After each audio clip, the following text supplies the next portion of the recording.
with me because it's more of a personal stream than most other streamers, I feel. So no one can really relate too much. If I came to LA in the spring, would you let me prove that not everyone wants something? Oh. Yeah, that'd be great, man. I would love it. Yeah, just open the door. What's up, bro? What's up, dude? What are you guys doing? I was making faces behind you for like 10 minutes. Oh, I can see that now. What's going on with you? Good. Here, take a seat. We went to Santa Monica Pier. By the way, your loyal friend Tracksuit Andy, when he heard you're kind of going through a rough time, he's like, fuck it, I'm not starting my stream. I'm coming back to check on my dog Ice. He's a real one. Yeah, Tracksuit Andy is a good guy. He's a real one. I remember when we first met back in London, I could just tell, like, you could, I don't know, I feel like you can just tell with some people. Yeah.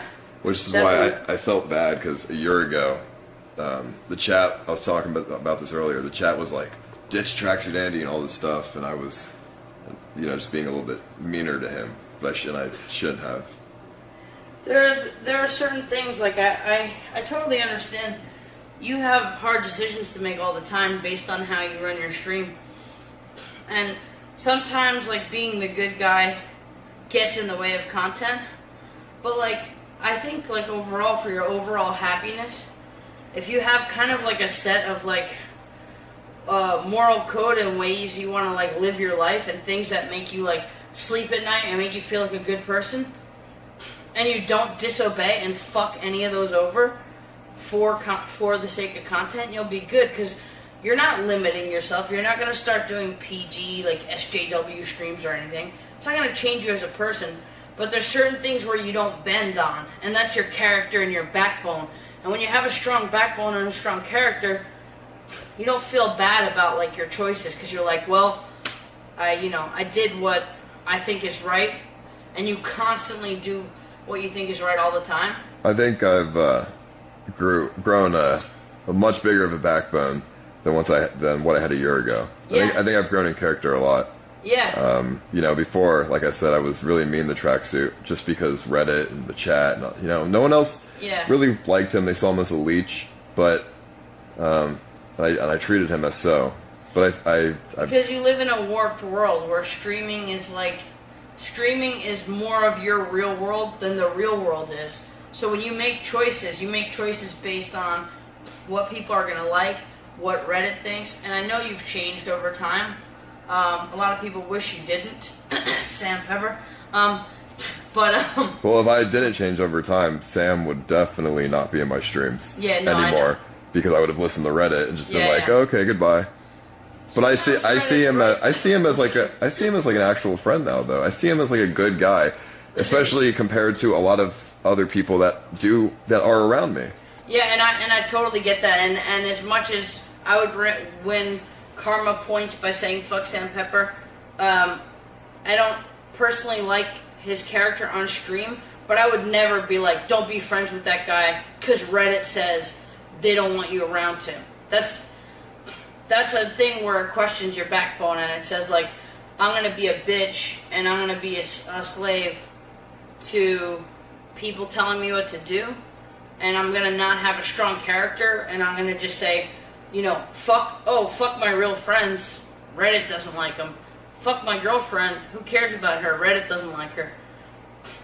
And well, when I was dating Caroline, it actually it built my character a lot, because I was able to see and just, because at the time she hadn't wronged me, so it was like I was able to just see, like, how to build character, because I didn't know how to do that before. And you stuck by her side for a long time when Reddit was hating on her for a long time, and I see how much Reddit hates on Sam, and you're still standing by him.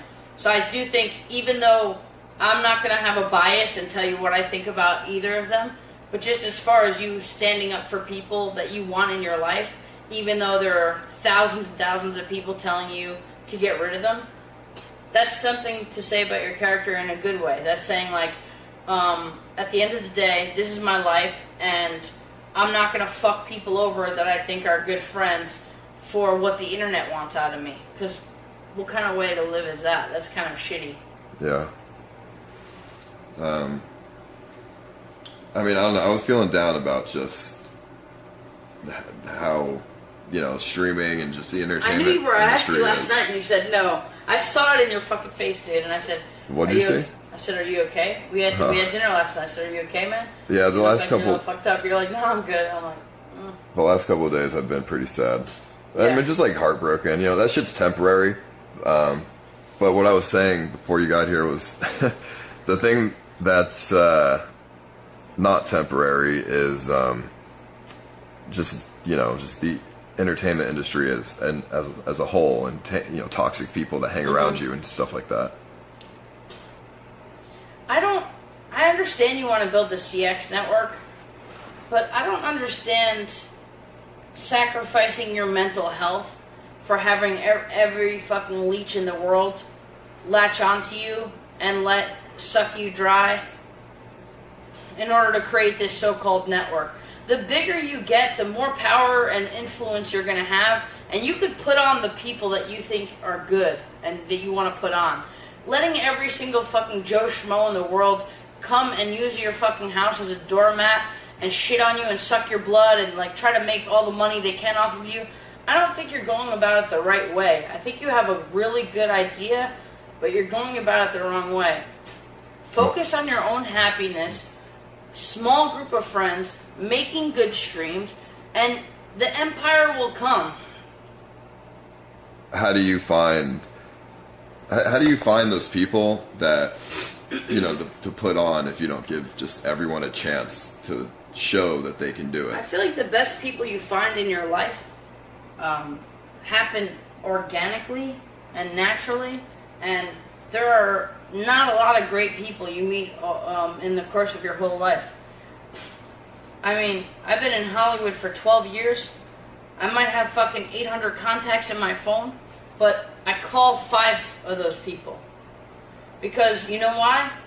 Instead of having everybody have access to me, hitting everybody up, being around all these people, there's so many toxic people, and it just makes your brain toxic, and it wears down on you. But with streaming, I feel like, especially if I want to start, building a network, I have to find new people.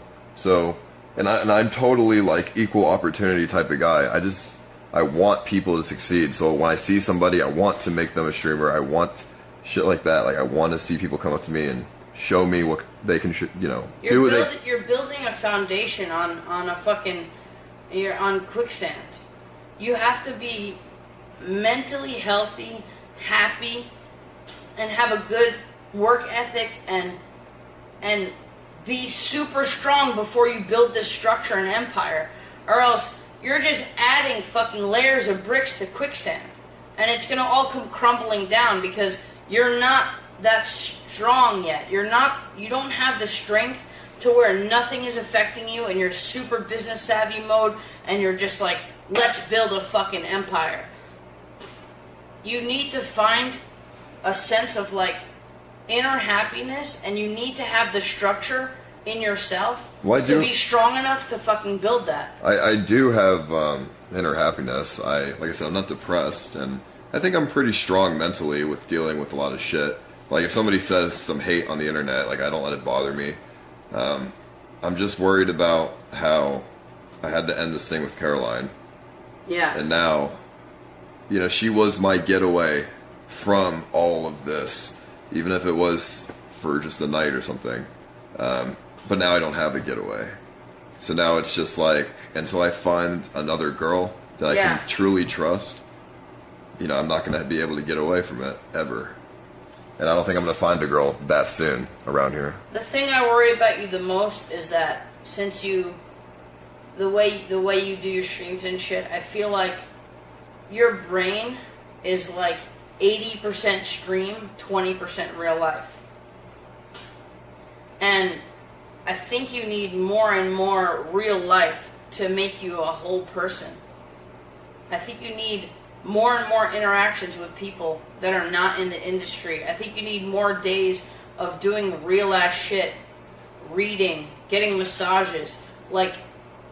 I don't feel like you're a complete person because your mind is filled with like streamer. I'm a streamer. This for the streamer house. This is this guy. That's this guy. I gotta get a flight for this guy. Well, how can I not think that way? I mean, you can not think that way by saying, look, the stream world is completely consuming me and wrecking me, and you need to make time for yourself. You can still do streams too.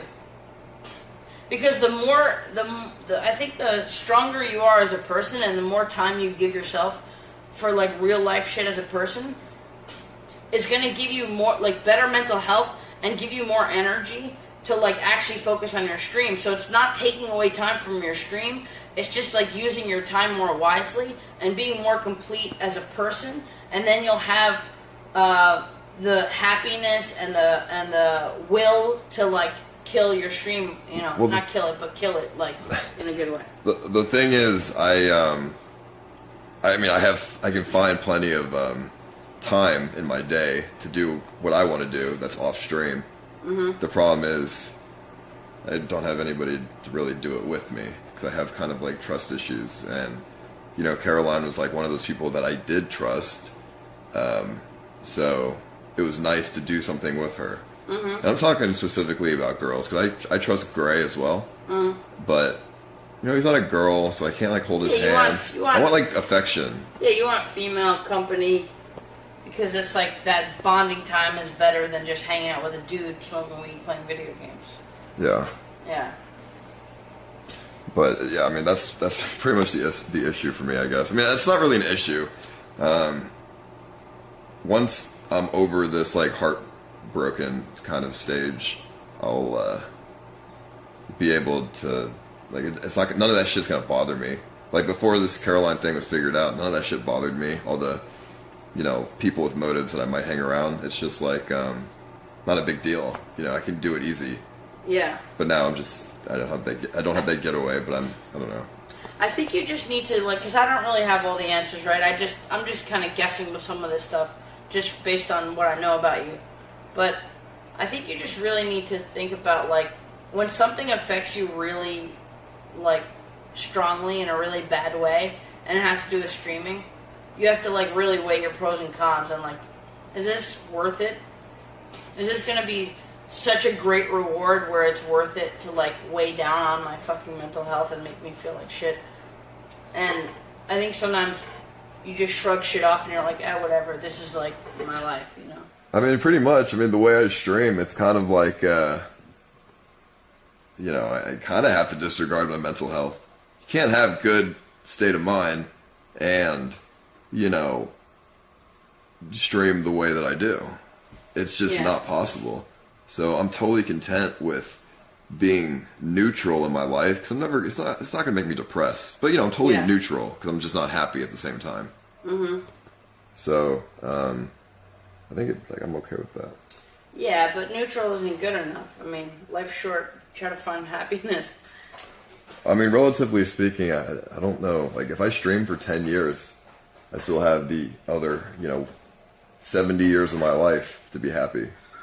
But I'll be retired, so I'm okay to sacrifice 10 years of my life for, you know, to stream and be neutral. No, that's bad outlook. Because those 10 years of your life, you just think like, oh, this is hard work. Like, I'm working in a factory and I'm going to retire in 10 years and live off my pension. Those 10 years of, like, fucked up mental health could completely, like, ruin you. Think about how many people are fucked up and, like, on the verge of, like, there's, like, the suicide rate is fucking at an all-time high. There's so many people who are mentally just not sound. People are walking around mumbling themselves like Illuminati shit and, like, fucking, just people are mentally fucked. You have to take very good care of your own mental health. You can't just be like, oh, I'm going to put 10 years of crazy pressure on me and then I'll be fine after. No, you might be fucking too far gone. Right now, you're not too far gone. We're having a normal conversation. I mean, I have confidence in myself that I'll never get to that point. I have confidence in myself that I have a strong enough mentality to, you know, withstand and protect myself. Like, I might be fucking